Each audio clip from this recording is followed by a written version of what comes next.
Assalamualaikum warahmatullahi wabarakatuh. Perkenalkan, saya Hanifuddin Zuhri dari mahasiswa IN Kebumen, semester 7 kelas C, program pendidikan PAI. Di sini saya akan sedikit membahas tentang materi pada pembelajaran kelas 8, yaitu bab ihsan, di mana pembelajaran bab ihsan ini sebelumnya sudah saya sampaikan kepada anak-anak waktu saya melakukan PPL di Batik Sakti 2 Kebumen. Pada kesempatan itu saya menyampaikan materi tentang bab ihsan karena kebetulan juga tinggal pembahasannya bab ihsan itu saja.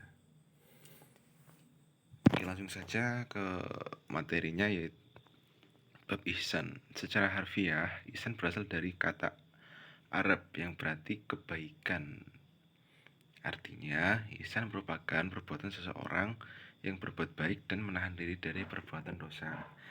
Jadi, apabila ada seseorang yang bisa berkuasa, mampu melakukan dosa, tetapi dia menahan diri untuk tidak melakukan dosa, maka orang itu dikatakan ihsan atau tergolong dalam ihsan, yaitu orang yang mampu menahan diri dari perbuatan dosa yang tercela.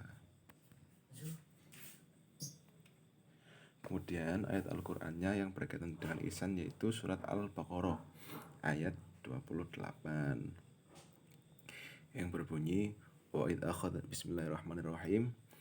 Wa id akhadna mitsaqa bani Israila la ta'buduna illallah bil walidayni ihsana wa dzil qurba wal yatama wal masakin wa qul lin nasi husna wa aqimus shalah wa atu zakata wa atu zakata summa tawallaitum illa qalilan minkum wa antum mu'ridun. Yang artinya, dan ingatlah ketika kami mengambil janji dari Bani Israel, janganlah kamu menyembah selain Allah, dan berbuat baiklah kepada kedua orang tua, kerabat, anak yatim, dan orang-orang yang miskin, dan bertutur katalah yang baik kepada mereka. Laksanakanlah sholat, zakat, tetapi kemudian kamu berpaling, mengingkari kecuali sebagian dari kamu masih menjadi pembangkang. Itu berbuat baik di sini dijelaskan kepada Bani Israel, jangan menyembah selain Allah. Di situ kita diperintahkan untuk tetap menyembah Allah dan jangan menyekutukannya, dan berbuat baiklah kepada orang tua kita, kerabat kita, anak-anak yatim, dan orang-orang yang miskin. Kemudian bertutur katalah kepada mereka, khususnya orang tua kita. Apabila mereka sudah berusia lanjut, maka kita juga harus menjaga perasaannya, karena ketika orang tua sudah mulai tua itu pikirannya atau perlakuannya itu seperti kembali ke anak-anak semula. Jadi kita harus lebih bisa hati-hati di situ. Kemudian Allah juga memerintahkan untuk melaksanakan sholat, zakat. Tapi kemudian Bani Israel di situ mengingkari, sebagian kecilnya itu mengingkari, dan mereka termasuk ke dalam pembangkang. Oke, lanjut. Kemudian ada hadisnya juga, yang artinya dari Syed bin Aus bahwasanya Rasulullah SAW bersabda, sesungguhnya Allah telah mewajibkan berbuat ihsan atas segala sesuatu, maka apabila kamu membunuh, hendaklah membunuh dengan cara yang baik, dan jika kamu menyembelih, maka sembelihlah dengan cara yang baik, dan hendaklah menajamkan pisaunya dan menyenangkan hewan sembelihannya. Nah, di sini juga berbuat baik kepada hewan dijelaskan, yaitu seperti kita akan berkurban itu kita memuliakan dulu hewan peliharaannya. Dengan cara apa? Dengan cara sebelum disembelih itu ditempatkan di tempat yang baik. Misalkan kita ada 2 kambing, ketika kambing yang pertama dipotong, sebisa mungkin itu kambing yang kedua itu yang belum dipotong jangan sampai melihat, karena di situ pasti akan sedih kambingnya jika melihat. Dan ketika memotong itu gunakanlah pisau yang tajam agar sekali potong itu langsung mati, jadi tidak terlalu kesakitan, langsung potong kres, udah selesai mati. Dan baca doa, memposisikan tidurnya itu juga harus baik dan benar, menghadap kiblat. Jangan ada paksaan, misalkan kayak kekerasan yang mungkin di situ menyakiti hewan kurban. Kemudian ruang lingkup ihsan itu ada 4. Yang pertama, ihsan kepada Allah. Ihsan kepada Allah itu hubungannya antara kita dengan Allah. Misalkan dengan kita sholat, kita berpuasa, kita haji, kita sabar, ikhlas, tawakal, taat kepada Allah dalam perintahnya dan menjauhi larangannya, itu termasuk ihsan atau berbuat baik kepada Allah yang kaitannya ilahiyah. Kemudian yang kedua, ihsan kepada makhluk hidup dan sesama ciptaan Allah. Ada manusia, hewan, tumbuhan, bahkan yang tidak terlihat sekalipun. Misalnya ada berbuat baik kepada orang tua, berbuat baik kepada tetangga, saudara, guru, teman, dan hewan-hewan. Berbuat baik kepada fakir miskin, berbuat baik kepada orang-orang miskin. Di situ kita, ketika kita ada orang miskin, kita berbuat baik.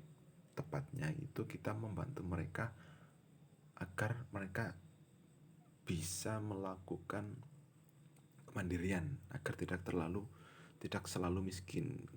Jangan ketika kita ada orang miskin itu kita hanya memberi makan, tetapi sebisa mungkin kita juga memberikan kepada mereka kesempatan untuk mereka bekerja atau berusaha lainnya, sehingga mereka bisa lebih mandiri. Nah, seperti itu. Kemudian ihsan kepada tetangga yaitu ketika kita menjaga adab dalam bertetangga, saling menyapa, tidak membuang sampah ke rumah tetangga, menjaga hewan peliharaan kita. Misalkan di desa itu banyak ayam itu jangan sampai masuk ke halaman teras rumah tetangga, kemudian di situ meninggalkan kotoran atau melakukan kegaduhan yang lain yang akhirnya di situ mengganggu tetangga yang di samping rumah kita. Kemudian ada hikmah dan manfaat ihsan. Kebaikan akan berbalas kebaikan adalah janji Allah dalam Al-Quran. Ya, sudah tidak asing lagi dengan kata siapa yang menanam pasti akan menuai. Apa yang kamu tanam baik pasti yang kamu panen baik. Sebaliknya, apabila kamu menebar keburukan, maka yang kamu panen adalah keburukan. Berbuat ihsan adalah tuntunan kehidupan kolektif, karena tidak ada manusia yang dapat hidup sendiri. Maka Allah menjadikan saling berbuat baik sebagai sebuah keniscayaan. Berbuat baik ihsan kepada siapapun akan menjadi stimulus terjadinya balasan dari berbagai kebaikan yang dilakukan. Demikianlah Allah Subhanahu wa taala membuat sunnah atau aturan bagi alam ini. Ada jasa, ada balas, ada sebab, ada akibat. Sebab kita baik, kita akan mendapat kebaikan. Kita berbuat baik kepada adik kita. Apakah adik kita akan membalas kebaikan yang kita lakukan? Tidak, tapi kebaikan itu balasannya akan datang dari Allah. Bisa jadi itu dalam bentuk yang sama atau bahkan lebih balasannya, tapi dalam bentuk yang lain gitu.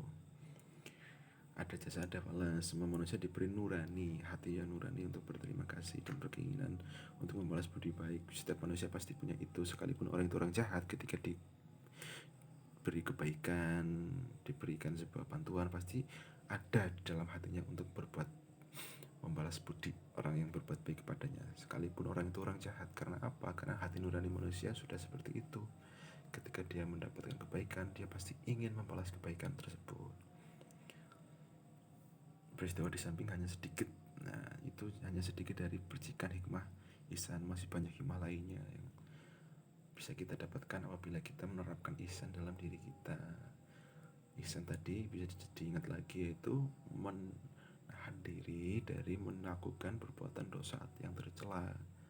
Itu walaupun sebenarnya di situ kita mampu, kita punya uang banyak, kita bisa berfoya-foya, kita punya kuasa, kita bisa melakukan apapun, tapi di situ kita menahan untuk tidak melakukan ke situ. Karena apa? Karena kita tahu di situ tidak baik dan kita bisa menahan. Itu termasuk sudah ke dalam bentuk ihsan. Dari kita sudah bisa dikatakan ihsan.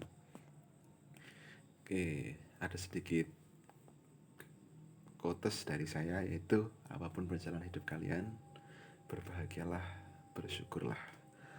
Sekian dari saya, kurang lebihnya mohon maaf apabila banyak tutur kata yang kurang tepat.